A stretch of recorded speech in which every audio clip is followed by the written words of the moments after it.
Radio Abierta, unides por la memoria y la democracia. Bueno, estamos aquí con nuestro invitado, Gabriel Laporte. Un gusto, Gabriel, bienvenido. Muchas gracias, buenas tardes. Muchas gracias por invitarme. Yo, lo que pasa es que vengo en representación también. Entonces, por eso digo, están también mis compañeros acá representando junto conmigo. Bueno, Gabriel, estuve leyendo acá un poquito de vos y sos integrante del colectivo de Quilmes, Memoria, Verdad y Justicia, y fuiste presidente de la Asociación Vecinal Barrio 12 de Octubre, ¿es así? De la Sociedad de Fomento y Biblioteca Popular, doctor Juan Martín Vilaseca. Bueno, ¿querés contarnos un poquito acerca de las actividades que llevaste a cabo en ese momento como presidente del barrio de 12 de octubre? Bueno, para resumir un poco, yo vivo en el barrio 12 de octubre, que está, para que se ubiquen, atrás de Carrefour, en la Avenida La Plata y 12 de octubre. Ahí es un barrio que yo tengo 60 años y siempre viví ahí, vivo ahí. O sea que mis padres vinieron en el año 52, en un barrio que como ese hay varios en el partido de Quilmes, por Colino, por Calchaquí. En esa época se construían esos barrios populares a precios muy accesibles, que para que se den una idea son del tipo chalecito californiano, a dos aguas, como en la Ciudad Vita. En la Ciudad Vita también están esos proyectos que justamente eran de esa época. Sí, yo también viví en un barrio así, que generalmente eran financiados por el banco hipotecario. Exactamente, entonces lo que decía Eva en ese caso era cuando le traían proyectos para viviendas populares, le traían un proyecto de edificios cuadrados, oscuros. Le decía, ¿esto qué es? No, estos son para barrios que hay en Europa, barrios para gente de bajos recursos. ¿Y por qué? ¿Por qué estos barrios? Yo quiero unas casas que sean como las californianas, que eran esa idea de la clase media pujante, digamos, de esa época. Entonces, bueno, eran casas que, para que tengan dimensión, hoy en día yo vivo en una casa que jamás podría tener si no fuera por una ayuda del Estado. En esa época mis padres realmente eran dos personas con empleo, sin ningún tipo de respaldo económico, como era la mayoría de los integrantes de esos barrios, obreros, empleados, que podían acceder a través, como dijiste vos, de un crédito hipotecario, una vivienda. Tal es así que mi padre siempre decía que le salía más caro el colectivo para ir a pagar la cuota que la cuota misma, porque terminó en el 66 y los procesos inflacionarios conspiraban. Pero bueno, esa idea de un barrio habitable, realmente con veredas amplias, con fondo, bueno. Con jardín. Con jardín. Tenía una idea del hábitat, ¿no? Sí, sí. Porque... Y barrio residencial, o sea, no hay negocio, ni fábricas, ni nada. Sí, estaba rodeado de fábricas. Bueno, ahí justamente mi padre, con el doctor Vilaseca se llamaba, era el doctor del barrio. Era el doctor ese que uno acudía a cualquier hora, a cualquier hora, momento, y siempre estaba disponible. Vos tenías hongos en los pies y un proceso de una enfermedad compleja. Todas las especialidades. Todas las especialidades. Sí. A mí me cosió, tengo marcas, esa caja metálica con la jeringa, pero él era así, era ese médico del barrio y tenía cualidades literarias, escribía aforismos. Junto con mi padre y otros vecinos fundaron la Sociedad de Fomento, que en esa época se acostumbraba mucho porque había un crecimiento muy importante de clubes de barrio, de clubes de fútbol, que se formaban así por iniciativa de los propios vecinos. Y también con una incipiente biblioteca. Bueno, el devenir de nosotros, yo como una familia, yo tengo 4 hermanos, somos 5. Bueno, mi papá tuvo que hacer 2 empleos y bueno, esa vorágine de la vida hizo alejar de la Sociedad de Fomento y el doctor también un poco por su actividad. Con lo cual la Sociedad de Fomento se transformó en un lugar de encuentro, pero no con un matiz cultural, esa es la verdad. Yo me he criado en esa Sociedad de Fomento, ping-pong, metegol, billar, truco, fútbol, vóley, hamaca, bueno, todo era la Sociedad de Fomento, era otra época. Yo tuve una infancia muy feliz ahí. pero la parte cultural quedaba de lado, digamos. Después, con el tiempo, mi padre se jubiló, el doctor más o menos también, y retomaron la idea de la biblioteca. En el medio sucedió la noche más oscura, que fue la dictadura. Ahí sí hay que hacer un hincapié porque ahí fue un antes y un después, digamos, del barrio. Como yo lo veo, fue una noche así gélida que transformó el barrio en otra cosa. Nosotros nos fuimos reuniendo en otros lugares, en unas esquinas, y a través de los patrulleros que pasaban y contra la pared, a ver documentos, pim, pum, pam, nos fuimos retrayendo hasta en un porche, que se le decía en una casa, un kiosquito, y ya después no nos reunimos más, y el barrio quedó transformado en otra cosa. Bueno, mi padre después se jubiló y retomaron la idea de la biblioteca. Después falleció mi papá, el doctor también, y otros vecinos retomaron la actividad de la biblioteca y pudimos inscribirla en la CONAVIP, la Comisión Nacional de Bibliotecas Populares, que es bueno destacar, es una idea de Sarmiento, el Sarmiento bueno, digamos, ¿no? Pero esta, digamos, es una idea que la pergenió él, que es a través de un subsidio del Estado, en todos los rincones más, en todo el país, se fundaba una biblioteca y el Estado la solventaba hasta el día de hoy. Gracias a ese subsidio municipal y subsidio provincial, podemos tener una biblioteca que realmente uno entra y ve volúmenes nuevos, con computadora, aire acondicionado y todo lo que nos posibilita ese esfuerzo que hace la sociedad para mantener las bibliotecas populares. Así que, bueno, en eso, digamos que la sociedad de fomento tuvo los vaivenes de la historia del país. Y hoy, por ejemplo, no es el lugar que yo conocí, porque las necesidades son otras y las posibilidades, digamos, de las personas de entretenimiento y de acceso a la cultura están más a mano el streaming, la computadora, el celular y demás. Y aparte, vuelvo a insistir con esto de la dictadura, nos retrajo adentro, a casa. El problema, la doctrina de la seguridad nacional nos decía que el problema era el enemigo interno. Eso se transformó en toda la sociedad. Entonces el vecino ya no pasaba a ser un hombre solidario, sino que, bueno, como en mi caso yo tengo un hermano desaparecido, la pregunta era ¿en qué andaba? Claro. ¿En qué andaba? ¿En qué esto? Bueno, el miedo, y el terrorismo. Y más vale mantenerse alejado de ese vecino porque representaba un peligro. Claro. Exacto, y no registrarte, o sea, virarte de costado, bueno, y el terrorismo, claro. La subversión, bueno, tenía que venir alguien acá a poner orden. Invisibilizar. Ese era el objetivo. Sí. Que sigue hasta el día de hoy, con los programas de memoria y cuando el Estado se involucra, esto se va desarmando de a poco. Yo ingresé por intermedio de una vecina a hacer un taller y bueno, siempre la quise a la sociedad y hace ya 20 años que estoy en alguna función, este es mi cuarto periodo de presidente. Y de a poquito, con una participación de Jóvenes y Memoria, con la escuela que está en Amuedo, entre O'Higgins y Blas Parera, que hicieron un trabajo en el barrio sobre un desaparecido y vinieron a hacer el mural en el paredón de al lado de la Sociedad de Fomento y preguntaron quién era el presidente para pedir permiso sin saber que era yo. Cuando me dijeron el proyecto que tenían y a mí no me daban las manos para contestarle el mail y decirle por favor vengan ya, yo también tengo un hermano, conozco otro más. Y ahí se armó todo y en el barrio está el mural con los desaparecidos del barrio, que en el terreno de 2 cuadras y en el lapso de 2 meses del 77, de agosto y septiembre, desaparecieron 4 personas que no tienen relación entre sí, digamos, en cuanto al operativo. No es que hubo un operativo para que esas 4 personas desaparezcan, sino que en el caso de mi hermano yo no sé nada. En el caso de Muneda, a la vuelta de casa, sí lo secuestraron a él y a la novia de 17 años y se supone que estuvieron en la ESMA.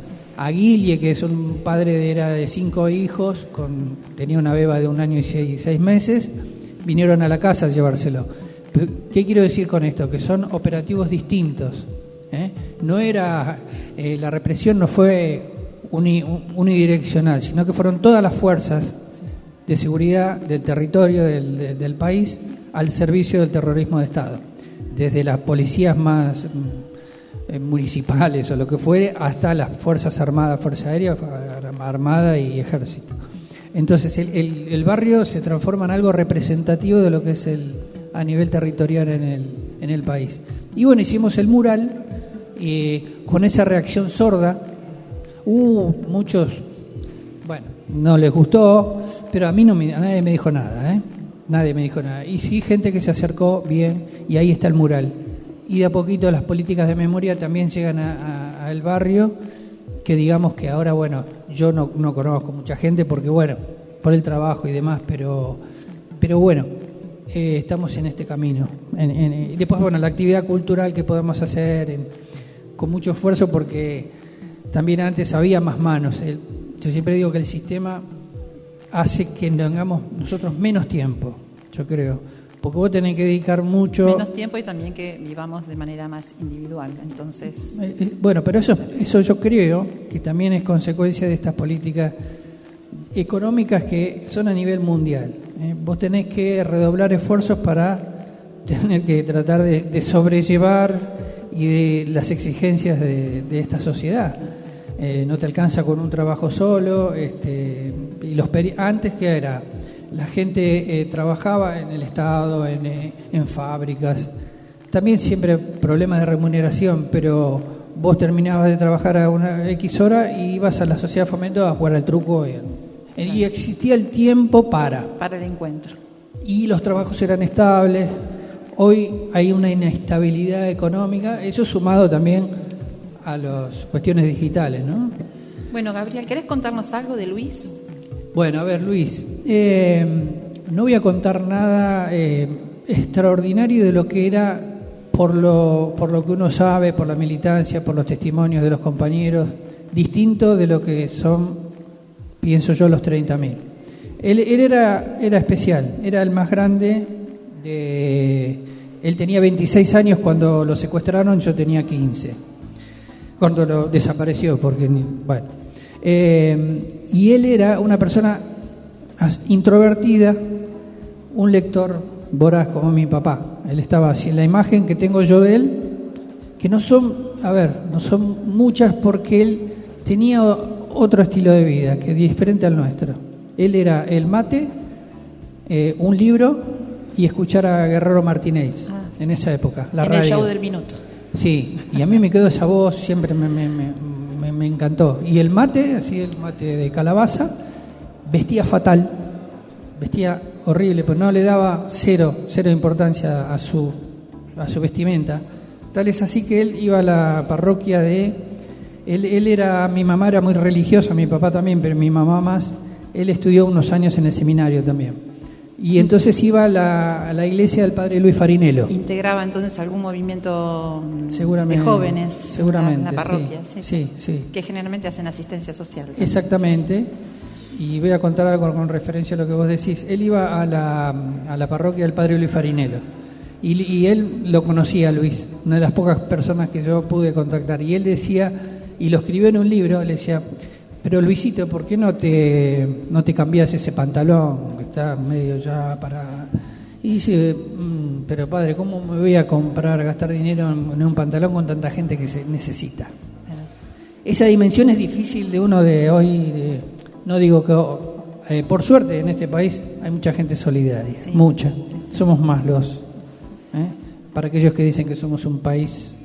No, yo creo que no. Pero él tenía esa concepción de la vida, y mi mamá le decía, Luisito, vení siempre, y son esas imágenes que yo tengo, hasta de haberlo escuchado, porque después uno con el tiempo dice, ¿lo escuché o no esto? Pero era cierto. Decía, Luisito, ¿por qué traes las zapatillas llenas de barro? Siempre, bueno, ¿por qué traes las zapatillas llenas de barro? Porque estaban en los barrios. Por lo que decís vos. Sí, porque frecuentaba el territorio. La característica de los militantes de esa época, todos los militantes, desde esos militantes eclesiásticos de base, los militantes políticos, los militantes de las organizaciones armadas, toda esa militancia, la militancia estudiantil universitaria, tenía como política ir a los barrios, porque ese era el fin, era mejorar la sociedad. Sí. Realmente era eso, porque aparte mi hermano vivía, como decía, Él ofrecía el sueldo, se lo daba a mi mamá, entero. Él defendió una vez a mi hermano de un problema laboral y le dijo al abogado de la otra parte, cómo él defendía a la patronal. Bueno, tenía esa cosa, pero era muy de adentro, tenía una barba. No, por ejemplo, él no se vinculaba con el barrio, no jugaba a la pelota, no le conocíamos novia, seguramente tenía, pero no era. Sí escuchaba la Ralde, sí le gustaba el cine, la lectura, pero no era el del común del barrio. No, el barrio era. Él militaba, estudiaba en la Facultad Química, era muy buen alumno, estudiaba en Nazaret, tal es así que muchos compañeros estudiaban con él, porque él realmente sabía. No porque era mi hermano, realmente era una persona muy inteligente, muy introvertido. Pero bueno, fundamentalmente, me acuerdo cuando él se fue al norte de viaje de egresado y me trajo una quena roja y un tarrito de tierra. Y todavía lo recuerdo, que lo perdí después cuando fui allá, me trajo uno igual. Él venía, bueno, era todo eso, era generosidad, sí. Sí, había un nivel de compromiso, o sea, una coherencia entre la forma de comportarse con su pensamiento. Y esta actividad del bordado, ¿no? Que la bandera la vimos desfilar en la marcha del 24. Este relato que vos haces acá, que yo te comentaba que también participé de esa actividad y algo similar nos pasó, solo que lo tuyo debe haber sido más fuerte porque se trata de un familiar. Lo mío fue tratar de imaginar a personas que no conocí y darles una entidad no de número o de desaparecido, sino de proyecto de vida, ¿no? Porque cuando se termina con una vida, lo que hace se termina con un proyecto. No es solamente la vida, es un montón de posibilidades de que ese ser humano pueda hacer muchas cosas, no solamente para sí, sino para otros. ¿Y qué pensabas? Si nos querés volver a recordar esto en el momento en que estabas haciendo la actividad, que bordabas su nombre, ¿no? Sí, es lo que decías vos de las historias de los compañeros, y es importante decir de que a veces nos encontramos con esta realidad fea y sin salida y demás. A nosotros nos falta una generación.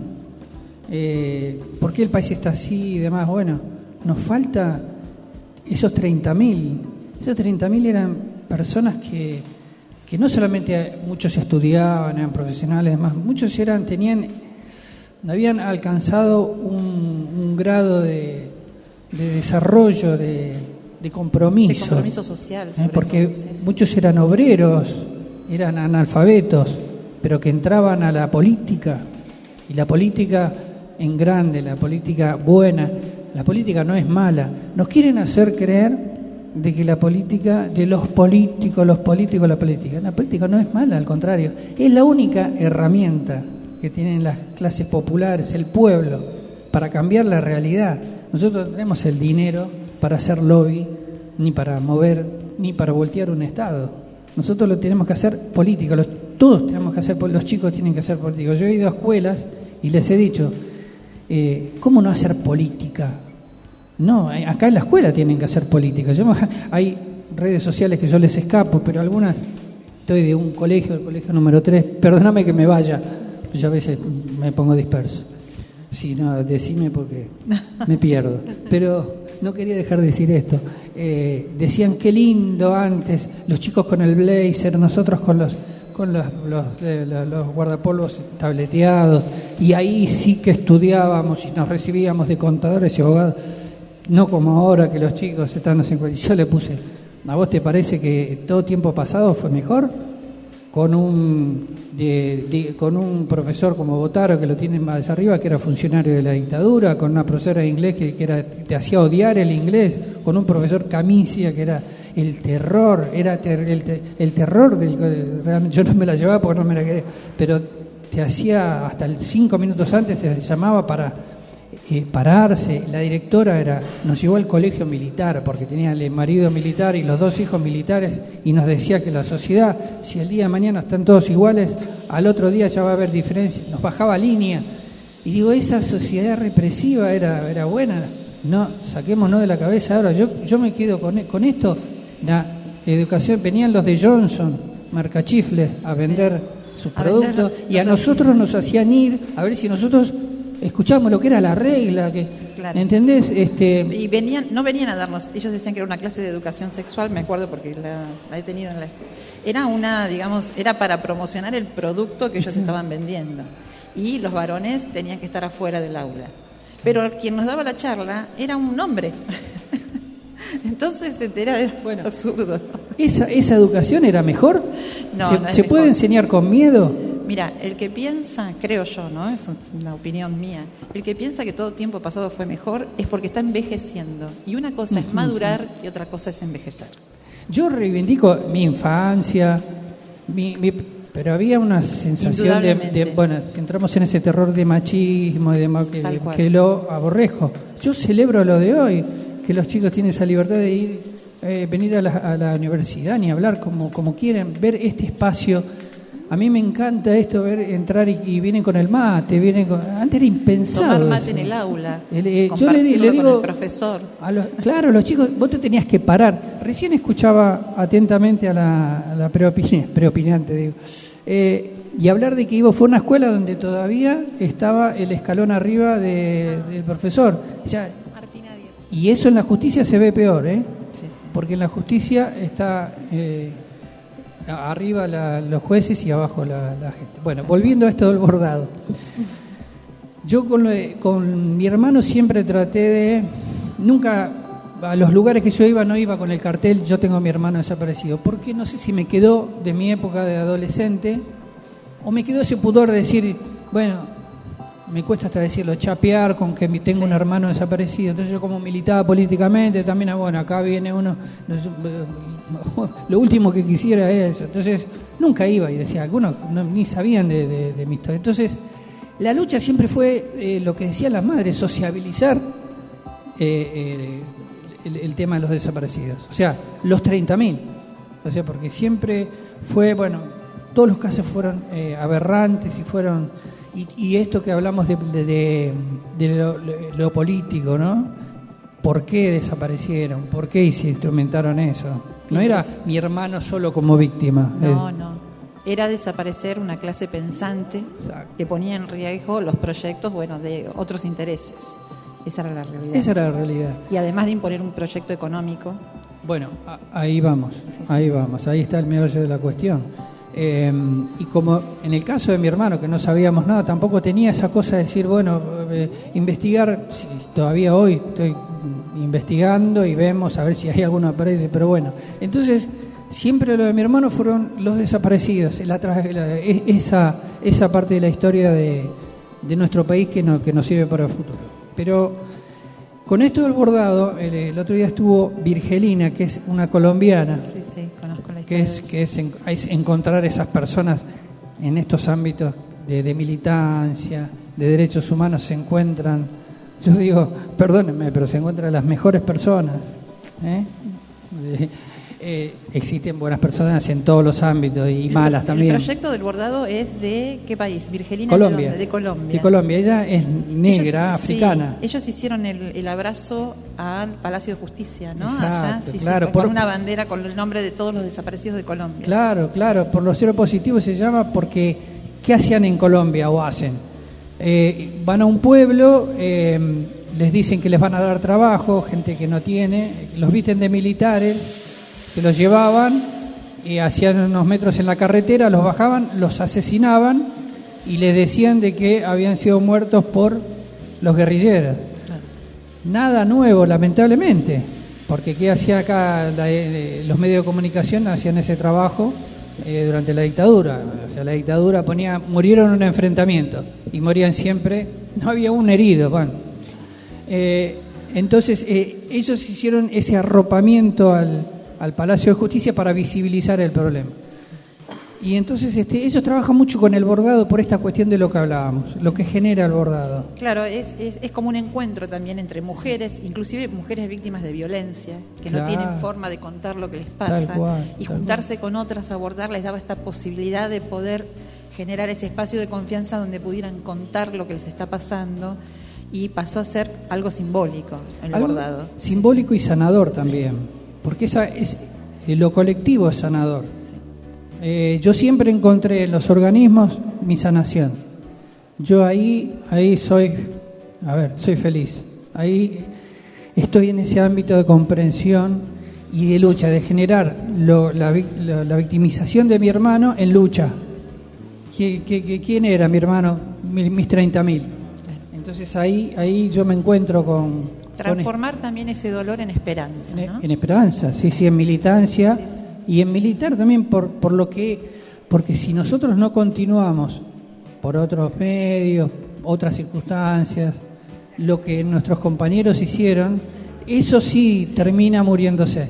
Entonces ahí los estamos dejando. La mejor forma, aparte de recordarlos, es esta militancia, continua, porque los problemas son los mismos, lamentablemente, y los enemigos son los mismos. Los enemigos son los mismos. Entonces, yo lo despersonalizaba a mi hermano en ese sentido. Bueno, con el tema del bordado, obviamente yo voy a bordar a mi hermano, tuve que esperar el día, porque toda esta cuestión del tiempo y demás, entonces digo, bueno, un fin de semana, y los fines de semana nos llega, bueno, el calor, entonces íbamos al Pozo de Quilmes, el sitio donde estaban todos bordando, pero ahí no me iba a poner a... Yo siempre había bordado de chico un botón, ¿no? Claro, sí, algo sencillo. He hecho... Bueno, llegó el día, entonces yo por suerte vivo en la misma casa que vivía mi hermano, con algunas modificaciones, y lo que me sucedió ese día, de muchísimo calor, como fue, ya como sabemos todos, mi compañera le dio un par de bordados de puntos y después se fue y seguí yo. Bueno, ahí lo que me pasó es me acordé muchísimo de mi mamá y de mi papá y de mi hermano, porque era como una situación de que estábamos todos juntos. Claro. Fue una cosa de una reunión familiar y un diálogo. Era como decir, ¿viste, Luis, que no te olvidamos? ¿Viste? Y mamá como una sonrisa diciendo, mirá, qué bien. Una cosa, bueno, Una conexión especial de que no estás solo.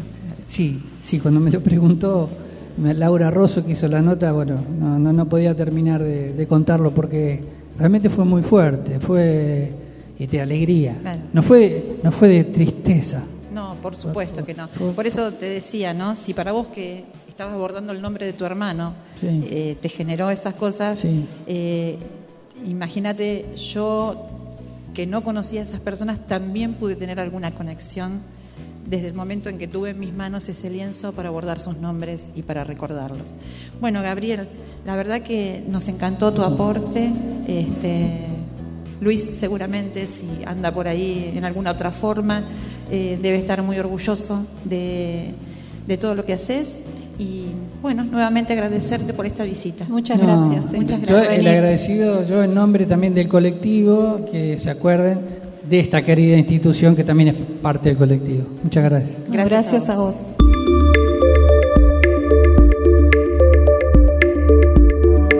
Radio Abierta, unides por la memoria y la democracia.